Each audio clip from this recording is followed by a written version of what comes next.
Good morning. Welcome to class 8 geography lesson first. The topic is resources. The Hindi meaning of the resources is संसाधन, यानी कि कौन कौन से संसाधन है, क्या किस रूप में ये उपयोग में लाए जाते हैं, उन सब चीजों के बारे में हम इसमें पढ़ेंगे।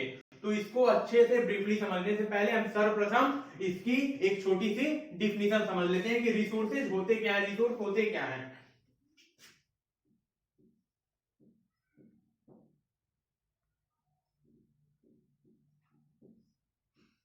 The Hindi meaning of the resource is संसाधन। Anything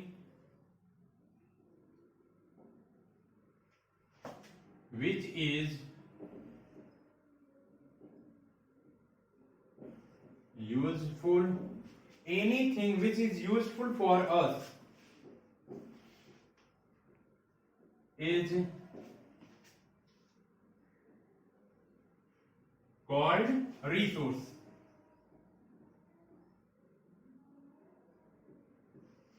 मतलब कोई भी ऐसी वस्तु जो हमारे काम की हो वह सब किसमें आएगा, रिसोर्स में। तो इसके कुछ एग्जांपल्स हम देख लेते हैं। Example, trees, papers, text book etcetera. यानी ये सारी चीजें जो हैं वो हमारे यूज में हैं। अब कैसे कैसे यूज है इसकी, हम इसको देखते हैं कि वह किस रूप में हमारे लिए यूजफुल होते हैं। तो इट इज यूज्ड मतलब बेस्ड ऑन द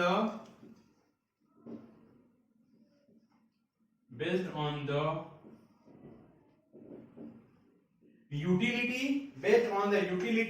और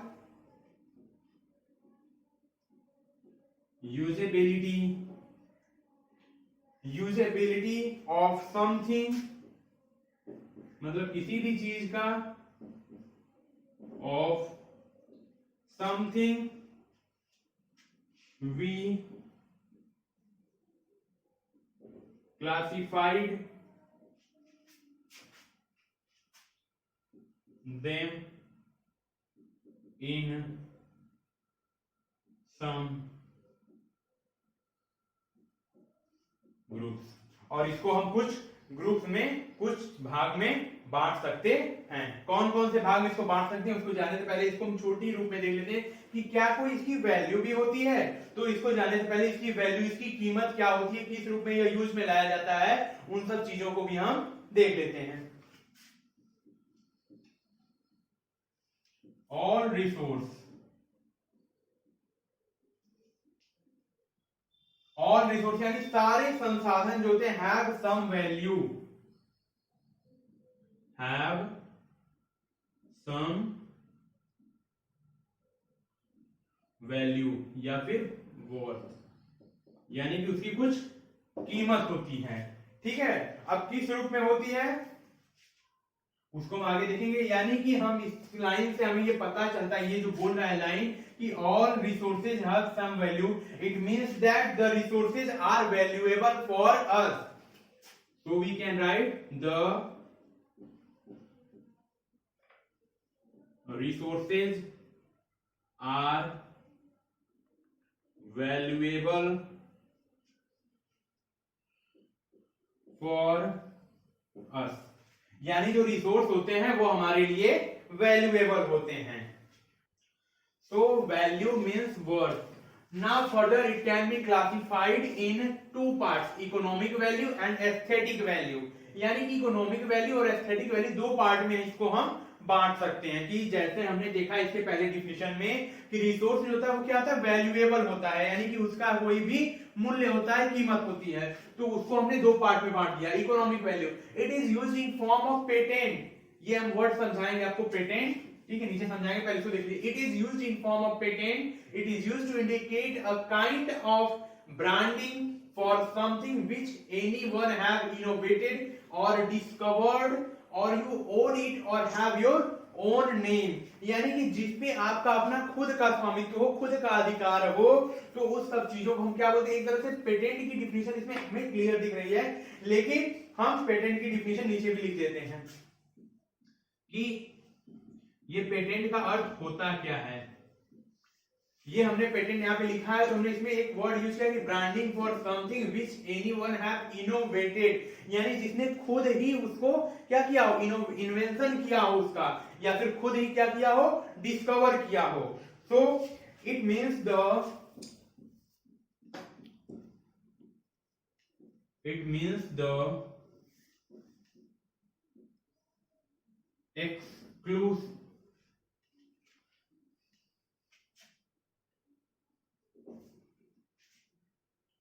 exclusive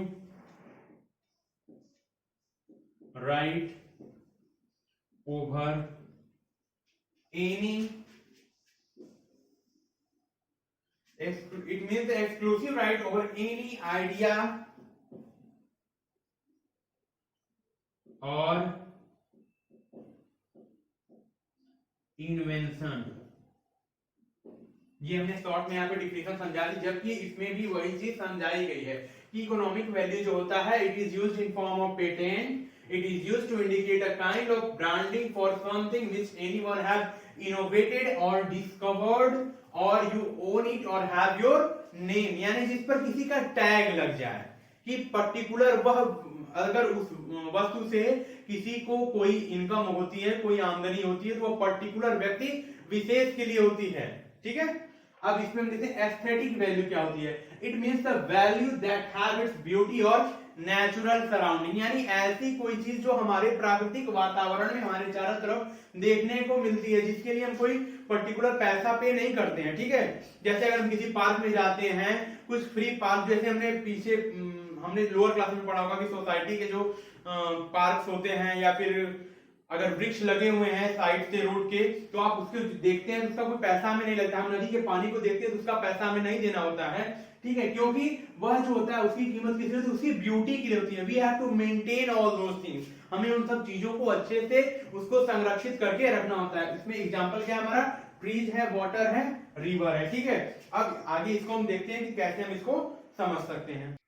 Now here the question arises that how does a substance become a resource, कि सबस्टांस जो है वो रिसोर्स कैसे बन जाता है? क्योंकि कोई भी चीज को हम अपने यूज में डायरेक्ट नहीं लाते। जैसे पेड़ है, तो पेड़ को हम तुरंत अपने यूज में नहीं ले सकते हैं ना, उसको हम किसी रूप में अपने यूज में लाते हैं। जैसे लकड़ी भी अगर यूज करते हैं, हम उसकी ईंधन के रूप में भी प्रयोग करते हैं, तो उसको तब तक इंतजार करते हैं जब तक वो सूख न जाए, यानी और पूरे लकड़ी के पूरे वृक्ष को हम नहीं अपने ईंधन में प्रयोग करते हैं, उसके कुछ भाग को उसको कट करते हैं, तब उसको हम फर्दर अपने यूज में लाते हैं। तो हम देखते हैं कि सबस्टांस जो होता है,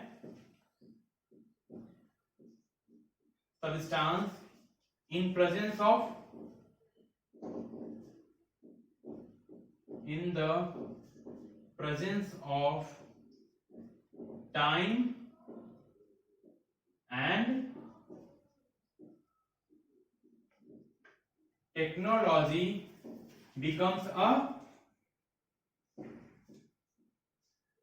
resource, यानी कि जो सबस्टांस है वह समय और प्रौद्योगिकी के साथ जो है वह रिसोर्स में, संसाधन के रूप में प्रयोग में लाया जा सकता है।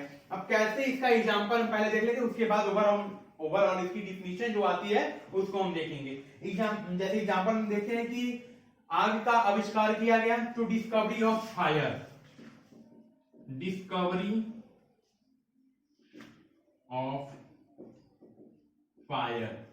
अब फायर की खोज कर दी गई, तो फायर सिर्फ और सिर्फ पर्टिकुलर किसी एक यूज में तो आता नहीं है, वह किस यूज में आता है? जैसे हम घर में यूज करते हैं तो कुकिंग के लिए, या फिर बर्निंग के लिए, कोल बर्निंग के लिए, अलग अलग रूपों में इसका प्रयोग किया जाता है। इन द सेम वे हम और क्या देख सकते हैं? डिस्कवरी ऑफ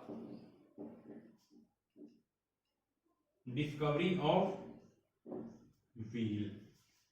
अच्छा, व्हील की डिस्कवरी कब की गई होगी? जब इसकी आवश्यकता पड़ी होगी, यानी कि जब हमें उसकी जरूरत पड़ी होगी, इसी तरह से कहा जाता है कि आवश्यकता ही आविष्कार की जननी है। ठीक है, उसकी आवश्यकता पड़ी होगी तो हमने पहिए का आविष्कार किया। ठीक है, पहिए का आविष्कार किया तो उसके स्टार्टिंग रूप में हमने उसको बैल में बांध के बैलगाड़ी के रूप में, लेकिन जब जितनी हमारी टेक्नोलॉजी डेवलप होती गई समय के साथ उसमें उतना अलग अलग मतलब हमें बदलाव देखने को मिला। तो अब इसको हम ट्रांसपोर्टेशन फॉर्म में यूज कर सकते हैं, ट्रांसपोर्टेशन में यूज ला सकते हैं। और हम क्या देख सकते हैं, converting water to electricity with the help of making the dams। Starting में जब डैम बनाए गए होंगे तो पानी के रास्ते को बदलने के लिए, यानी कि जो क्षेत्र पानी से वंचित रहा होगा, जहां पे खेती करने में असुविधा हो रही होगी, उन सब जगहों पे पानी पहुंचाने के लिए हमने पानी को रोका और पानी के रास्ते को घुमा दिया। ठीक है, तो यहाँ पे कलेक्शन ऑफ वाटर हुआ। लेकिन टाइम एंड टेक्नोलॉजी यानी कि समय के साथ और प्रौद्योगिकी के विकास, टेक्नोलॉजी के डेवलपमेंट के साथ हम उससे और मल्टीपर्पज प्रोजेक्ट हमने उसमें बना दिया कि हमने क्या किया, उससे इलेक्ट्रिसिटी का उत्पादन करने लगे हम उससे। यानी यहाँ पे हम देख रहे हैं कि टाइम और टेक्नोलॉजी का क्या हुआ, हमने उसमें टाइम माने कि जो है समय के साथ वह विकास करता गया और हमें भी सिर्फ और सिर्फ अब वह पानी जो है स्टोर करके सिंचाई के इरिगेशन के पर्पज में नहीं यूज आता है, बल्कि अब जो है क्या हम उसको यूज में लाते हैं, इलेक्ट्रिसिटी भी यूज में ला सकते हैं। ठीक है, अब हम इसकी ओवरऑल डिफिनेशन देखते हैं। So now the overall definition of resource, मतलब कि रिसोर्स कैसे किस रूप में बनता है उसकी डिफिनेशन हम देख लेते हैं कि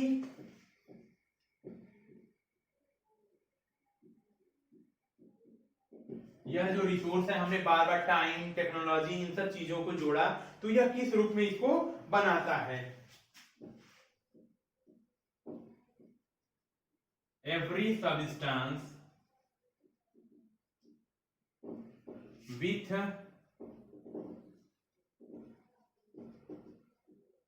given time and technology has the capacity to convert it into a resource. यानी कि प्रत्येक वह सब्सटेंस, प्रत्येक वह वस्तु या जो चीज है विथ गिवन टाइम यानी दिए हुए निश्चित समय और टेक्नोलॉजी के साथ has the capacity to convert it into a resource. ठीक है, हमने रिसोर्स तो समझ लिया, लेकिन हमने बार बार टेक्नोलॉजी टेक्नोलॉजी टेक्नोलॉजी सुना, तो टेक्नोलॉजी की छोटी सी डिफिनेशन भी हम नोट कर लेते हैं।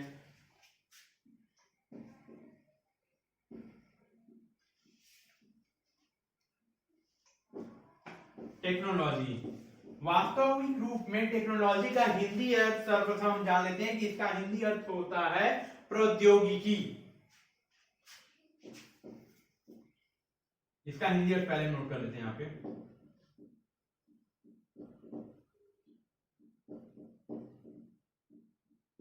प्रौद्योगिकी, ठीक है। अब इसकी डिफिनेशन एक छोटी सी हम लिख लेते हैं। इट इज द, यह है क्या, it is the application of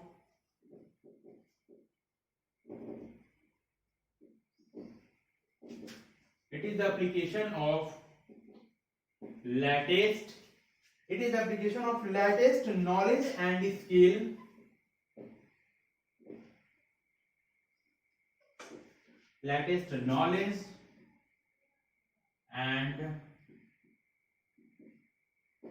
skill in doing or making things.